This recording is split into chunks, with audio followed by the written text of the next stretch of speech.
नमस्कार विद्यार्थी मित्रांनो, नोकरी इनसाइडर यूट्यूब चॅनलवर आपल्या सर्वांचं स्वागत आहे।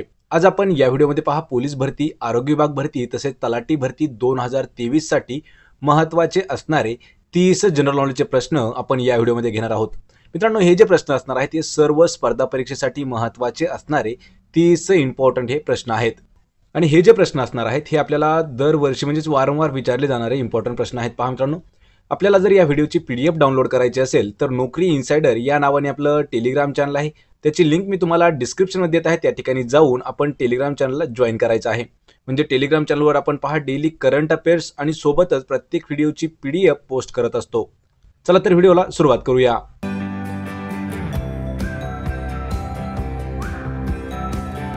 तर पहा, आपला प्रश्न पहिला आहे, दर 15 दिवसातून एकदा प्रकाशित होणारे या शब्दाऐवजी एकच शब्द वापरायचा आहे।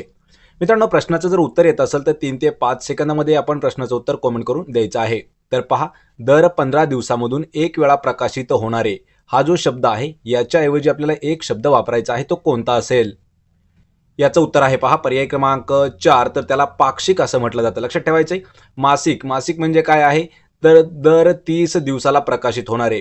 यानंतर वार्षिक म्हणजे काय आहे, तर एका वर्षानंतर प्रकाशित होणारे।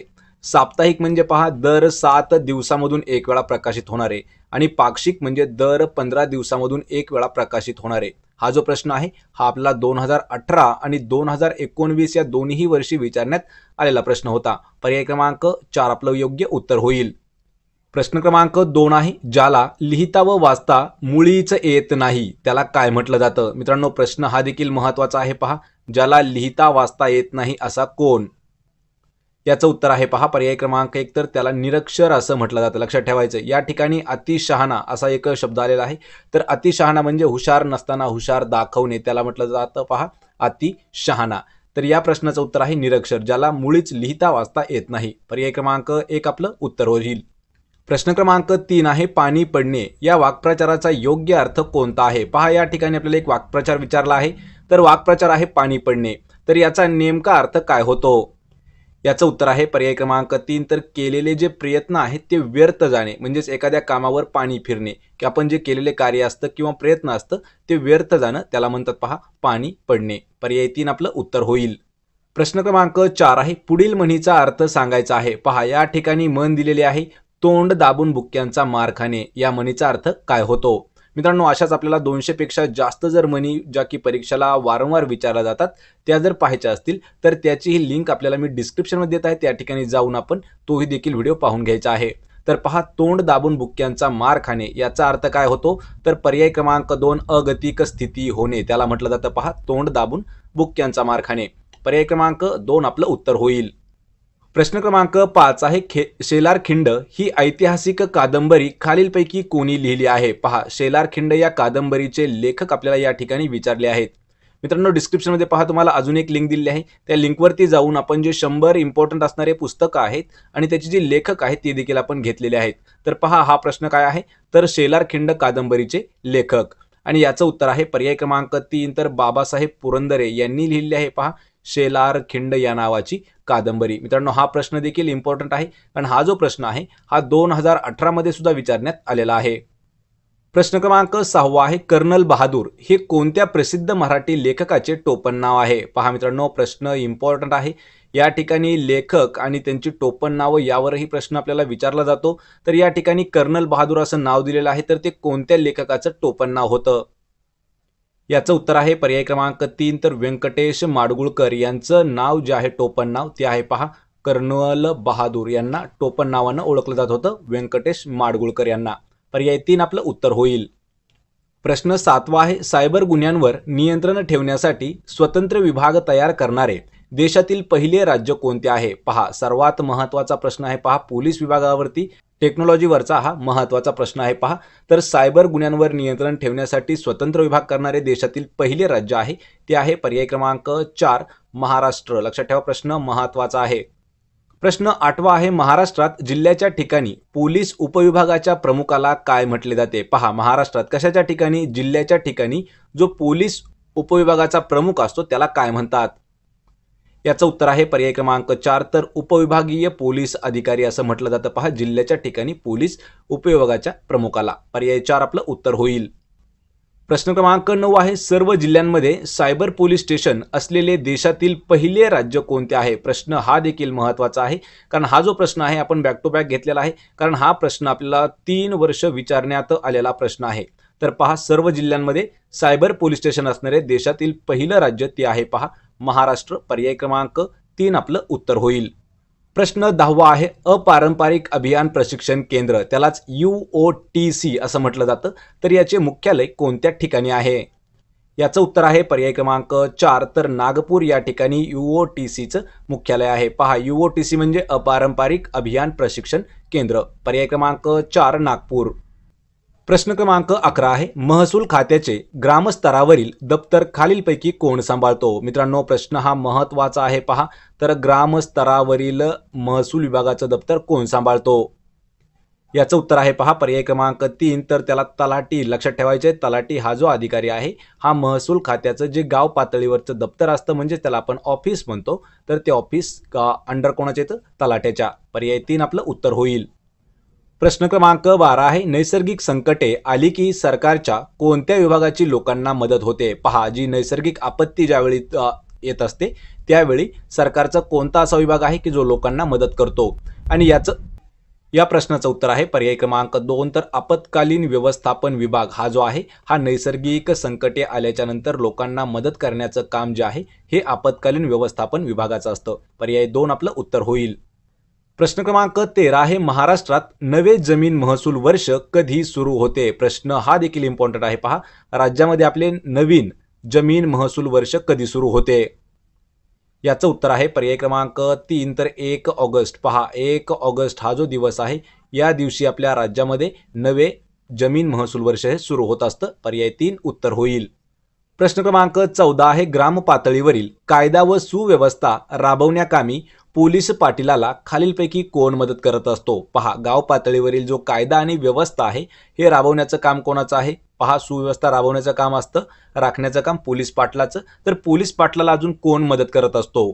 तर याचं उत्तर आहे पर्याय क्रमांक 1, तर कोतवाल जो आहे हा पोलीस पाटलाला गावातील कायदा व सुव्यवस्था राखण्याचं काम करत असतो. पर्याय 1 आपलं उत्तर आहे कोतवाल.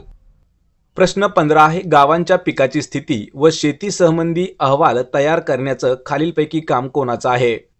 याचं उत्तर आहे पर्याय क्रमांक 3, तर तलाठी जो अधिकारी आहे तलाट्याचं काम असतं पहा गावाच्या पिकाची स्थिती आणि शेती संबंधीचा अहवाल तयार करणे. पर्याय 3 आपलं योग्य उत्तर होईल. प्रश्न क्रमांक 16 आहे, ग्रामसभेचे सदस्यत्व प्राप्त होण्यासाठी नागरिकाचे किमान वय किती असावे लागते? पहा, ग्रामसभेचं सदस्यत्व प्राप्त करण्यासाठी जो नागरिक आहे किंवा उमेदवार आहे याचं कमीत कमी वय जे आहे हे किती वर्ष असायला पाहिजे? उत्तर आहे पहा पर्याय क्रमांक 1, तर कमीत कमी 18 वर्ष एवढं वय असलं पाहिजे पहा ग्रामसभेचं सदस्यत्व मिळवण्यासाठी. पर्याय 1 आपलं उत्तर होईल. प्रश्न 17 आहे, खालीलपैकी कोणत्या शहरात महापालिका येत नाही? पहा, महापालिका येत नसणारं खालीलपैकी शहर कोणतं आहे? आणि या प्रश्नाचं उत्तर आहे पर्याय 4, तर जालन्याच्या ठिकाणी महापालिका नाही. यामध्ये उल्हासनगर, परभणी आणि मालेगाव या ठिकाणी आहे, तर जालना या ठिकाणी येत नाही. पर्याय 4 आपलं उत्तर होईल. प्रश्न 18 आहे, महाराष्ट्राच्या कोणत्या जिल्ह्यामध्ये सर्वाधिक महापालिका म्हणजेच पहा महानगरपालिका कार्यरत आहेत? लक्षात ठेवायचे मित्रांनो, प्रश्न महत्त्वाचा आहे. तर महाराष्ट्राचा असा खालीलपैकी कोणता जिल्हा आहे की त्या जिल्ह्यामध्ये सर्वात जास्त महानगरपालिका येतात? कमेंट करून उत्तर द्यायचं आहे, कारण हा प्रश्न भरपूर वेळा विचारलेला आहे. याचं उत्तर आहे पहा पर्याय क्रमांक 1, तर ठाणे हा जो जिल्हा आहे यामध्ये सर्वाधिक महानगरपालिका आहेत. पर्याय 1 उत्तर आहे ठाणे. प्रश्न 19 आहे, पंचायत राज व्यवस्थेला कितव्या घटना दुरुस्तीने घटनात्मक दर्जा देण्यात आलेला आहे? पहा, प्रश्न इम्पॉर्टंट आहे. तर पंचायत राज व्यवस्थेला कितव्या घटना दुरुस्तीने घटनात्मक दर्जा देण्यात आला आहे? आणि याचं उत्तर आहे पहा पर्याय क्रमांक 3, तर 73वी जी घटना दुरुस्ती झाली. पहा, 73वी घटना दुरुस्ती जी झाली त्यानुसार पंचायत राज व्यवस्थेला घटनात्मक दर्जा देण्यात आलेला आहे. पर्याय 3 आपलं उत्तर होईल. प्रश्न 20 आहे, स्थानिक स्वराज्य संस्थांमध्ये मतदान बंधनकारक करणारे देशातील पहिले राज्य कोणते आहे? याचं उत्तर आहे पर्याय क्रमांक 2, तर गुजरात. लक्षात ठेवा मित्रांनो, गुजरात हे जे राज्य आहे हे स्थानिक स्वराज्य संस्थांमध्ये मतदान बंधनकारक करणारं देशातील पहिलं राज्य ठरलेलं आहे गुजरात. पर्याय 2 आपलं उत्तर होईल. प्रश्न 21 आहे, मुळशी या ठिकाणी शेतकऱ्यांनी केलेल्या सत्याग्रहाचं नेतृत्व कोणी केलं होतं? मित्रांनो, प्रश्न हा महत्त्वाचा आहे पहा, कारण सत्याग्रह आणि त्याचे नेतृत्व करणारे जे नेते आहेत यावरती आपल्याला 3 ते 4 प्रश्न असे आहेत की ते नेहमी विचारले जातात. तर मुळशी या ठिकाणी कोणी केला होता पहा, शेतकऱ्यांनी केलेला सत्याग्रह, त्याचं नेतृत्व कोणी केलं होतं? तर याचं उत्तर आहे पहा, सेनापती बापट. पर्याय क्रमांक 1 आपलं उत्तर असणार आहे. यालाच अजून एक आपला जोडून प्रश्न असतो पहा, बारडोलीचा सत्याग्रह याचं नेतृत्व कोणी केलं होतं? लक्षात ठेवायचे, सरदार वल्लभभाई पटेल यांनी केलं होतं बारडोलीचा सत्याग्रह. यासोबतच अजून एक विचारलं जातं पहा, प्रति सरकार किंवा पत्री सरकार हे कोणी स्थापन केलं होतं? तर ते आहे पहा, क्रांतिसिंह नाना पाटील यांनी प्रति सरकार किंवा पत्री सरकार स्थापन केलं होतं. सोबत अजून विचारलं जातं की पत्री सरकार जे आहे हे कोणत्या जिल्ह्यामध्ये स्थापन करण्यात आलं होतं? तर याचं उत्तर आहे पहा, सातारा या जिल्ह्यामध्ये स्थापन केलेलं होतं. प्रश्न क्रमांक 22 आहे, स्वतंत्र मजूर पक्षाची स्थापना खालीलपैकी कोणी केली होती? याचं उत्तर आहे पहा, पर्याय क्रमांक 4 तर डॉक्टर बाबासाहेब आंबेडकर यांनी स्वतंत्र मजूर पक्ष जो आहे हा स्थापन केलेला आहे. पर्याय क्रमांक 4 डॉक्टर बाबासाहेब आंबेडकर. प्रश्न क्रमांक 23 आहे, छत्रपती संभाजी महाराजांचा जन्म कोणत्या किल्ल्यावर झाला होता? पहा, या ठिकाणी आपल्याला 2 प्रश्न विचारले जातात. एक तर प्रश्न विचारला जातो पहा आपल्या संभाजी महाराजांवरती, दुसरा प्रश्न आपल्याला विचारला जातो पहा शिवाजी महाराजांवरती. तर या ठिकाणी थोडंसं लक्षात घ्यायचं आहे, संभाजी महाराज यांचा जो जन्म आहे तो आहे पहा पुरंदर. पर्याय क्रमांक 3. तर पहा, संभाजी महाराज पुरंदर किल्ल्यावर जन्म झालेला आहे आणि शिवाजी महाराज जे आहेत हे शिवनेरी किल्ल्यावर त्यांचा जन्म झालेला आहे. लक्षात ठेवायचे, संभाजी महाराज पुरंदर किल्ला, शिवाजी महाराज शिवनेरी किल्ला. पर्याय क्रमांक 3 आपलं उत्तर आहे प्रश्नाचं पुरंदर. प्रश्न क्रमांक 24 आहे, सातारच्या प्रतापसिंह महाराजांची गादी वाचवण्यासाठी इंग्लंडला जाऊन कोणी महत्त्वाची भूमिका बजावली होती? प्रश्न हा महत्त्वाचा आहे पहा, इतिहासावर आधारित हा प्रश्न आहे. तर सातारच्या प्रतापसिंह महाराजांची गादी म्हणजे त्यांची सत्ता वाचवण्यासाठी इंग्लंडला जाऊन कोणी भूमिका बजावलेली होती? आणि याचं उत्तर आहे पर्याय क्रमांक 2 रंगो बापूजी गुप्ते. पहा, रंगो बापूजी गुप्ते. प्रश्न क्रमांक 25 आहे, सातारा जिल्ह्यात प्रति सरकारची स्थापना कोणी केली होती? पहा मित्रांनो, 4 प्रश्नापूर्वीच आपण हा देखील प्रश्न घेतलेला आहे. तर सातारा जिल्ह्यामध्ये प्रति सरकारची जी स्थापना आहे ही पर्याय क्रमांक 4 क्रांतिसिंह नाना पाटील यांनी केलेली आहे. पर्याय 4 आपलं उत्तर होईल. प्रश्न क्रमांक 26 आहे, छत्रपती शाहू महाराजांनी 1911 मध्ये कोणत्या समाजास राजश्रय दिला होता? याचं उत्तर आहे पर्याय क्रमांक 2 तर सत्यशोधक समाज. लक्षात ठेवायचे, छत्रपती शाहू महाराजांनी 1911 या वर्षी सत्यशोधक समाजाला किंवा समाज याला राजश्रय दिलेला होता. पर्याय 2 आपलं उत्तर होईल. प्रश्न क्रमांक 27 आहे, महात्मा ज्योतिबा फुले यांना प्रभावित करणारा विचारवंत खालीलपैकी कोण होता? मित्रांनो, प्रश्न महत्त्वाचा आहे पहा, महात्मा ज्योतिबा फुले यांच्यावर कोणाचा विचाराचा प्रभाव हा जो आहे हा जास्त होता? याचं उत्तर आहे पर्याय क्रमांक 1 तर थॉमस पेन हा जो विचारवंत होता याच्या विचारांचा जो पगडा किंवा त्याला एक प्रकारे म्हणता येईल की महात्मा ज्योतिबा फुले यांना प्रभावित करणारा जो विचारवंत आहे तो आहे पहा थॉमस पेन. पर्याय 1 उत्तर होईल. प्रश्न क्रमांक 28 आहे, भारताच्या राष्ट्रपती पदाची पहिली निवडणूक कोणत्या वर्षी पार पडली? पहा मित्रांनो, प्रश्न इम्पॉर्टंट आहे. भारत स्वतंत्र झाला 15 ऑगस्ट 1947 साली. त्यानंतर राष्ट्रपती पदाची पहिली निवडणूक जी आहे ही कोणत्या वर्षी पार पडली? तर उत्तर आहे याचं पर्याय 4 1952. लक्षात ठेवायचं, 1952 या वर्षी किंवा या साली राष्ट्रपती पदाची पहिली निवडणूक ही भारतामध्ये पार पडली होती. पर्याय 4 उत्तर होईल. प्रश्न 29 आहे, राष्ट्रपती पदाची निवडणूक लढवण्यास पात्र होण्यासाठी उमेदवाराचे कमीत कमी वय किती असणे आवश्यक आहे? पहा, तर पहा मित्रांनो, या प्रश्नाचं उत्तर आहे पर्याय क्रमांक 4 तर कमीत कमी 35 वर्ष वय असणं गरजेचं आहे. कशासाठी? तर राष्ट्रपती पदाची निवडणूक लढवण्यासाठी. पर्याय क्रमांक 4 आपलं उत्तर होईल. प्रश्न क्रमांक 30 आहे, अखिल भारतीय सेवा याची तरतूद भारतीय राज्यघटनेच्या कोणत्या कलमामध्ये करण्यात आलेली आहे? अखिल भारतीय सेवा याची जी तरतूद आहे ही राज्यघटनेच्या कोणत्या कलमात आहे? याचं उत्तर आहे पर्याय क्रमांक 2 तर कलम 312. पहा, कलम 312 मध्ये अखिल भारतीय सेवेची तरतूद करण्यात आलेली आहे. पर्याय क्रमांक 2 आपलं उत्तर होईल.